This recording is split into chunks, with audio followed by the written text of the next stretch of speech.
Bienvenidos y bienvenidas a El Camino del Iniciado. En este nuevo video analizaremos a pedido de los suscriptores uno de los acontecimientos más famosos en la historia del psicoanálisis, el cual mencionamos en el anterior video y que se trata de ni más ni menos que del caso del hombre de los lobos.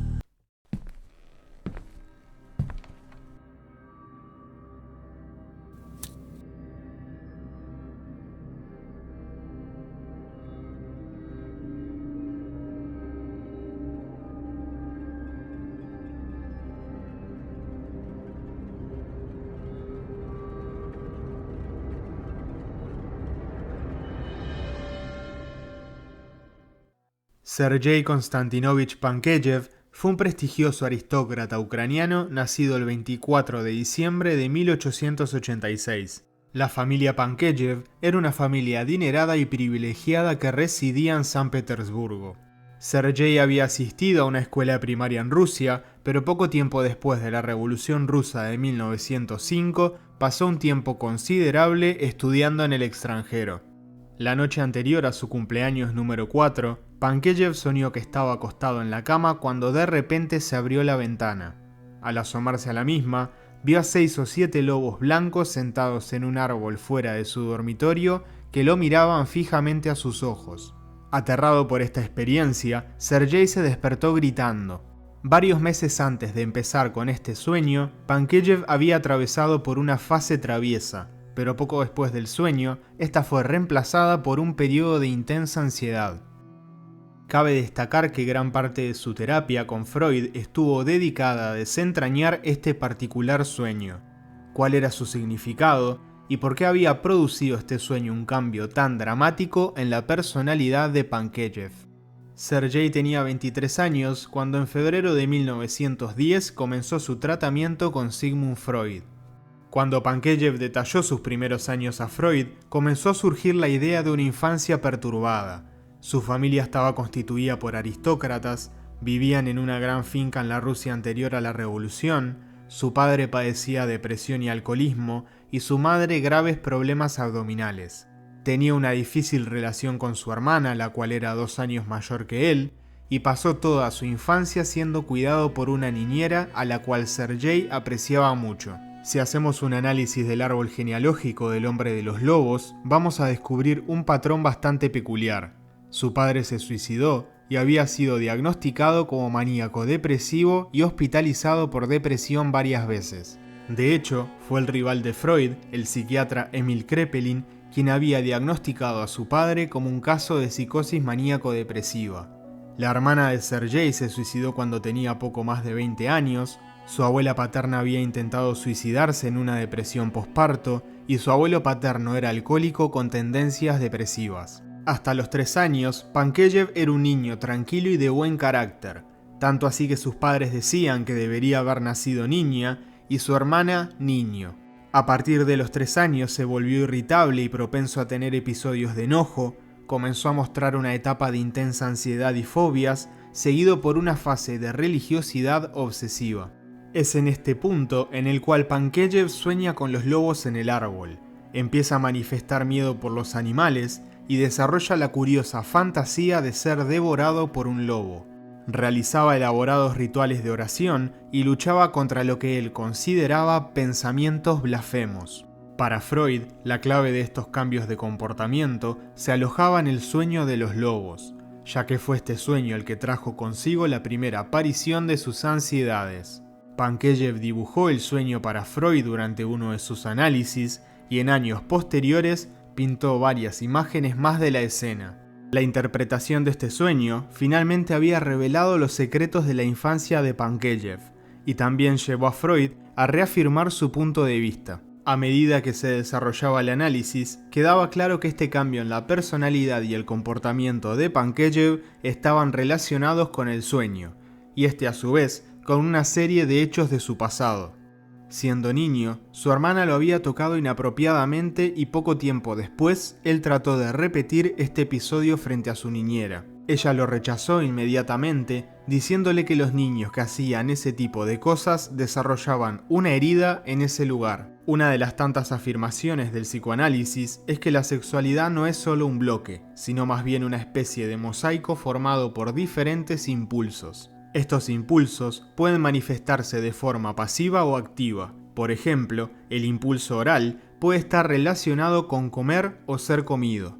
Eventos como el destete o las experiencias traumáticas pueden ir cambiando los intereses y ansiedades del niño de un impulso a otro. La traumática experiencia con su hermana había estado dirigida a una parte específica del cuerpo de Pankejeff, pero también lo había puesto a Sergei en una posición pasiva. Esto es lo que luego recreó con su niñera, quien bloqueó sus avances con una cortante amenaza. Inhibido por esta amenaza, las preocupaciones de Pankejeff se desplazaron de lo oral. El argumento de Freud es que los enojos de Pankejeff eran en realidad un intento de hacer que su padre lo castigara. Este argumento se basa en la idea de que las experiencias infantiles de agresión o abuso pueden tener graves consecuencias para el desarrollo psicológico. La fase traviesa de Sergei fue brevemente reemplazada por un periodo de extrema ansiedad, pero esta vez, este cambio no estuvo vinculado a una experiencia traumática, sino a un sueño aterrador. Soñé que era de noche y que estaba acostado en la cama.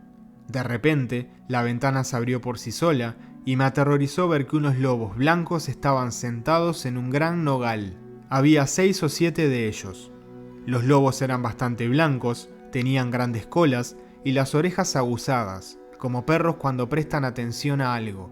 Con gran terror, evidentemente de ser devorado por los lobos, grité y me desperté.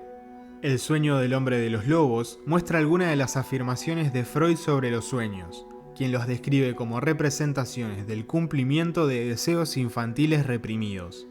¿Qué hizo que el sueño se convirtiera en una pesadilla? El sueño muestra una conciencia de la diferencia física entre hombres y mujeres. En el momento del sueño, Pankejeff se acerca a la culminación de su complejo de Edipo, cuando los niños se enfrentan a la pregunta de cómo llegaron al mundo y comienzan a darse cuenta de que tendrán que asumir una posición de género como niño o niña. Freud argumentó que los niños no nacen con ningún conocimiento de las diferencias de género. Es a medida que avanzan por el complejo de Edipo que el enigma de esas diferencias se convierte en fuente de una intensa especulación imaginativa y miedo. En el sueño se invierten muchos de los pensamientos oníricos latentes. Se invierte la posición de los lobos, se les da grandes colas y hace que Pankejeff sea el objeto principal que se está mirando en esa escena. Freud se cuestiona si acaso el sueño no está invirtiendo todo el contenido, con lo cual la quietud de los lobos también podría significar una inversión. Freud reúne todos los elementos del sueño junto con una gran cantidad de material de otros casos para hacer una afirmación extraordinaria. El sueño de Sergei desencadena el recuerdo de presenciar a sus padres teniendo relaciones, algo que Freud llama escena primaria. La escena primaria es difícil de entender para los niños, pero por lo general, primero lo interpretan como un acto de violencia ejercido por el padre. Solo más tarde comienzan a pensar en ello en términos de posiciones de género. Según el relato de Freud, el sueño se desarrolla durante varias instancias. En la primera instancia, Pankejeff se duerme pensando en los regalos del árbol. El sueño se produjo en Navidad, por lo que esta fecha coincide con el cumpleaños de Sergei. Podríamos imaginar que al comienzo del sueño el árbol donde están los lobos es un árbol de Navidad. En la segunda, sus impulsos dominantes encuentran expresión en el deseo de recibir un regalo. El tema de recibir algo de su padre adquiere una connotación pasiva. En la tercera, un pensamiento se entromete. Su otra preocupación en ese momento entra en el sueño, la diferencia de género. En la cuarta, los pensamientos convergen. La escena primaria se convierte y su posición pasiva en relación con su padre adquiere nuevas connotaciones aterradoras.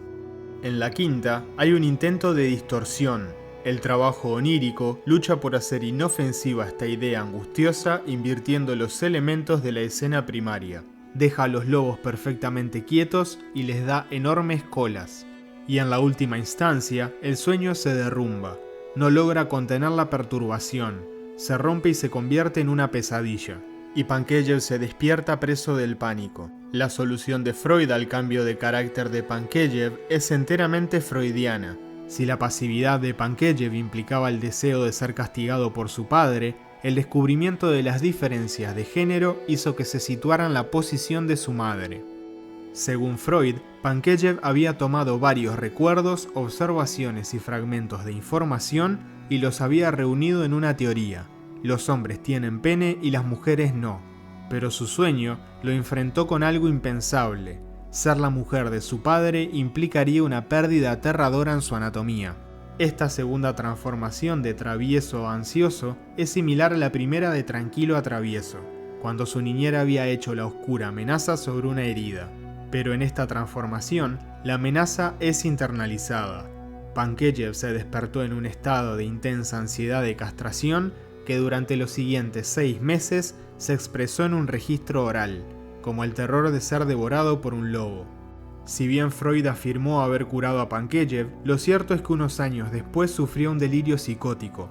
Fue visto en una calle, mirando su reflejo en una vidriera, convencido de que un cirujano le había perforado un agujero en la nariz.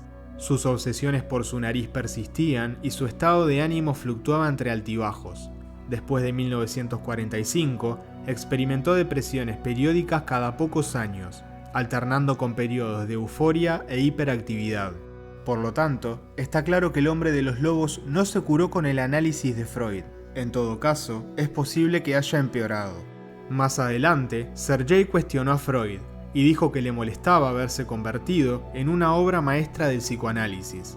No solo Pankejeff nunca se curó, sino que siguió siendo tratado por otros psicoanalistas hasta su muerte. Su estado empeoró considerablemente con el transcurso de los años y algunos sostienen que Pankejeff cobraba una mensualidad a cargo de la Fundación Sigmund Freud con el propósito de mantenerlo oculto en Viena para que el fraude de su supuesta curación no se hiciera público. Otros, sin embargo, aseguran que la fundación sostuvo económicamente a Pankejeff porque había caído en desgracia en la posguerra, tal vez como una retribución por su aporte al psicoanálisis. Pankejeff publicó sus propias memorias bajo el seudónimo dado por Freud, Walsman, o el hombre de los lobos, y permaneció en contacto con sus discípulos hasta su propia muerte. De hecho, se sometió a diferentes análisis de forma ininterrumpida durante 6 décadas más, convirtiéndose en uno de los pacientes mejor documentados en la historia del psicoanálisis. ¿Qué te pareció este video? ¿Piensas que el análisis de Freud fue un fraude y que terminó perjudicando aún más la salud mental de Sergei? ¿O acaso piensas que la teoría de Freud es correcta y Sergei no logró curarse de su enfermedad? Te invito a que me dejes tu opinión en la caja de comentarios. Muchas gracias por llegar hasta el final. Si te gustó este video, te invito a suscribirte, darle like y activar las notificaciones para no perderte nuestro próximo video. Porque el conocimiento es poder, porque el conocimiento es libertad. Cuanto más conocimiento poseas, más libre serás.